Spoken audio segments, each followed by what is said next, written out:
దేవుడు మనిషిని భూమి మీద ఎందుకు పుట్టించాడంటే, భూమి మీద పుట్టే మనిషి నా కళ్ళ ముందు పరిశుద్ధంగా నిర్దోషిగా బ్రతకాలని పుట్టించాడు. మొదటి ఉద్దేశం. దేవుడు మనకి ఈ భూమి మీద జన్మనివ్వడానికి ఉన్న మొదటి ఉద్దేశం ఏంటండి? ఎలా బ్రతకాలని? పవిత్రంగా, పరిశుద్ధంగా. అంటే ఏ తప్పు చేయకుండా బ్రతకడానికే జన్మనిచ్చాడు. అందుకే భూమి మీదకి పంపించాడు. లేకపోతే డైరెక్ట్ పరలోకం ఇచ్చేయాలి. మనం ఆ రోజు మాట్లాడుకున్నాం. ఒకవేళ ఇక్కడ ఎందుకు పుట్టించడం, డైరెక్ట్ పరలోకంలో మనం పుట్టిస్తే అయిపోద్ది కదా. ఎందుకు పరలోకంలో పుట్టించకుండా ఆయనకి ఇన్ని కోట్ల కిలోమీటర్ల దూరంగా ఎందుకు మన పెట్టాడంటే, ఈ భూమి మీదకి మనని పంపించి ఈ భూమి మీద బ్రతుకుతున్న మనకి పరీక్షలు పెట్టి ఆ పరీక్షలో పాస్ అయినోడే నా దగ్గరికి రావాలని ఆయన కోరుకున్నాడు. లేకపోతే ఎవడు పడతాడు? వచ్చేస్తాడా లేదా? పరీక్ష లేకపోతే ఒక కంపెనీ ఉందనుకోండి, రండి అంటే కంపెనీ నాశనం చేసేయం మనం. ఏమండి? కంపెనీని నాశనం చేసేస్తాం. కంపెనీ వాడు ఏం చేస్తాడు? ఈ కంపెనీలో పని చేయడానికి ఎవరికి అర్హత ఉంది, ఎవడు చేయగలడు ఈ పని అని ముందు ఏం చేస్తాడు? పరీక్ష పెడతాడు. ఆ పరీక్షలో పాస్ అయినోడికి ఉద్యోగం ఇస్తాడు. మరి పరలోకాన్ని కూడా ఫ్రీగా మనకి ఇచ్చేస్తే దేవుడు పరలోకాన్ని అల్లకల్లోలం చేసేస్తాం. మనకున్న బుర్రలకి, మనకున్న మెంటల్లకి, మనకున్న పిచ్చి పిచ్చి ఆలోచనలకి, మనకున్న సైకోయిజాలకి పరలోకాన్ని ఏం చేస్తాం? మనం నాశనం చేసేస్తాం. అందుకని దేవుడు ఏమనుకున్నాడంటే, ఎవరు పడితే వారు నా దగ్గరికి రావడానికి వీలు లేదు. ఎవరైతే నేను పెట్టే పరీక్షలో పాస్ అవుతారో వాళ్ళు మాత్రమే నా దగ్గరికి రావాలి.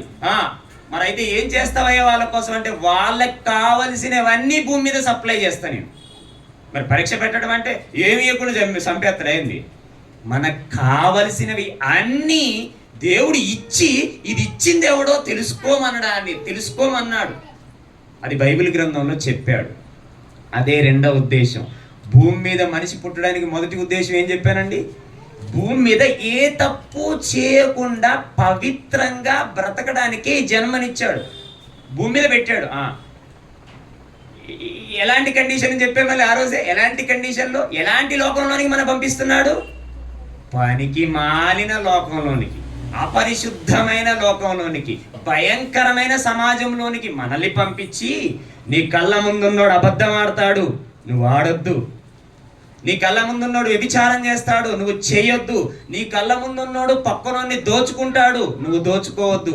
నీ కళ్ళ ముందున్నోడు పక్కనోడిని మోసం చేస్తాడు, కానీ నువ్వు చేయకుండా కంట్రోల్ చేసుకుంటావా లేదా అనే ఉద్దేశంతో దేవుడు పెట్టాడు.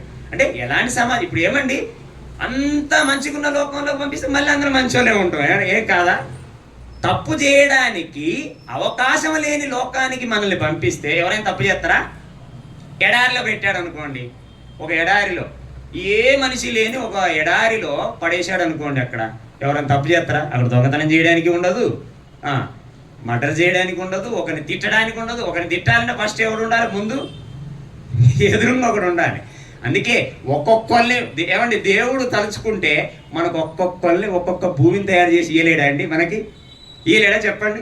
ఎంత ప్లాన్ వేసాడో చూడండి, మీరు బాగా అర్థం కావాలి. మనల్ని పుట్టించాలనుకుంటే ఆకాశంలోకి ఒక్కసారి అబ్రహాం చూడు. అబ్రహామా, ఒక్కసారి నువ్వు ఆకాశంలోకి చూడు, ఎన్ని నక్షత్రాలు నీ చేతనైతే లెక్క పెట్టన్నాడు. ఇప్పటికీ సైంటిస్టులు లెక్క పెట్టలేకపోతున్నారు. అంటే అన్ని నక్షత్రాలు, ఒక్కొక్క నక్షత్రం సైజ్ ఎంత తెలుసా? ఈ భూమి కంటే దాదాపు లక్షల రెట్లు పెద్దవి ఒక్క నక్షత్రం. అవి దూరంగా ఉన్నాయి కాబట్టి చిన్న చిన్నగా కనబడతాయి. ఈ భూమి కన్నా చాలా పెద్దవేవి. మరి అంత పెద్ద నక్షత్రాల్ని కొన్ని కోట్లు చేసినోడు ఇలాంటి భూముల్ని ఎన్ని చేయగలడు చెప్పండి? చేయొచ్చా? చేయలేడా? చేయగలడు. కానీ ఈ భూమి మీదకి పంపించి మనల్ని అందరినీ ఈ భూమి మీదకి ఎందుకు తోశాడు అని అంటే, ఒకే కుటుంబంలో మళ్ళీ వాళ్ళకి బంధాలు పెట్టి, భార్యాబంధాలు పెట్టి, భర్త భార్యని ఏదో ఒకటి అంటాడు. అప్పుడు ఆ భార్య తట్టుకుంటుందా లేదా? ఒక చెల్లి అన్నని ఏదో ఒకటి అంటది, ఒక పక్కింటోడు వీణ్ణి ఏదో ఒకటి అంటాడు. మన చుట్టూ మనం ఎంతమంది మధ్యలో బ్రతుకుతున్నాం చెప్పండి? ప్రతి ఒక్కరు ఏదో ఒక రకమైన అవస్థతో, ఏదో ఒక స్థితితో బాధపడుతుంటారు. బాధపడుతున్నప్పుడు రకరకాల మాటలు వస్తూ ఉంటాయి, రకరకాల ఫైటింగ్స్ అవుతూ ఉంటాయి. ఈ ఫైటింగ్స్ అన్ని మధ్యలో పెట్టి మనల్ని పరీక్షిస్తున్నాడు. అది ఉద్దేశం. ఏమంటే అర్థమవుతుందా? ఆ రోజు చెప్పిన పాఠం అంతా మళ్ళీ రిపీట్ చేస్తున్నాను మీకోసం. అర్థమవుతుందా అండి? అంటే ఇప్పుడు ఇంతమంది ఉన్నామండి. ఇంతమందిలో ఈ సమాజంలో బ్రతకటం అంటే అంత ఆషామాషి కాదండి. ఎన్నో కష్టాలు వస్తాయి, ఎన్నో బాధలు వస్తాయి, ఎన్నో అవమానాలు వస్తాయి, ఎన్నో నిందలు వస్తాయి. వీటన్నిటిని భరిస్తాడా లేదా? అలా భరించగలిగే వాడికే పరలోకం ఇవ్వాలనుకున్నాడు. అందుకే పవిత్రంగా బ్రతకడానికి మనము పుట్టాం. పవిత్రంగా బ్రతకడానికి మనల్ని మనం కంట్రోల్ చేసుకొని పవిత్రంగా, తప్పు చేసే పరిస్థితులున్నా తప్పు చేయకుండా ఉండే స్థితి కలిగి ఉంటాడా లేదా అన్నది పరీక్షించడానికి మన ఈ లోకాన్ని పంపించాడండి. అది అంటే మనం ఏ తప్పు చేయకుండా బ్రతకడానికి పుట్టాం. ఎవరి కోసం పుట్టాం మనం? ఎవరి కోసం పుట్టాం మనం? ఇప్పుడు నేను ఎవరి కోసం పుట్టినండి? నా కోసమే పుట్టా. ఎలా నా కోసం అంటే, నేను ఏదైనా తప్పు చేస్తే పాపినైపోతా. పాపినైతే అడిగిపోతా, నరకానికి వెళ్ళిపోతా. అలాగని నేను ఏ తప్పు చేయకుండా నన్ను నేను రక్షించుకుంటున్నానంటే ఇప్పుడు నేను ఎవరి కోసం బ్రతుకుతున్నట్టు చెప్పాలి. ఎవరి కోసం బ్రతుకుతున్నట్టు? నా కోసం. అమ్మో నేను తప్పు చేశానంటే నరకానికి పోతా అంటే నేను ఎడిపోవాలి. నేను ఏ బాధ, ఏ కష్టము, ఏ చింత, ఏది లేని ఆ మహాలోకమైన పరలోకానికి వెళ్ళాలంటే నేను ఇప్పుడు ఎవరి కోసం బ్రతకాలి? నా కోసం.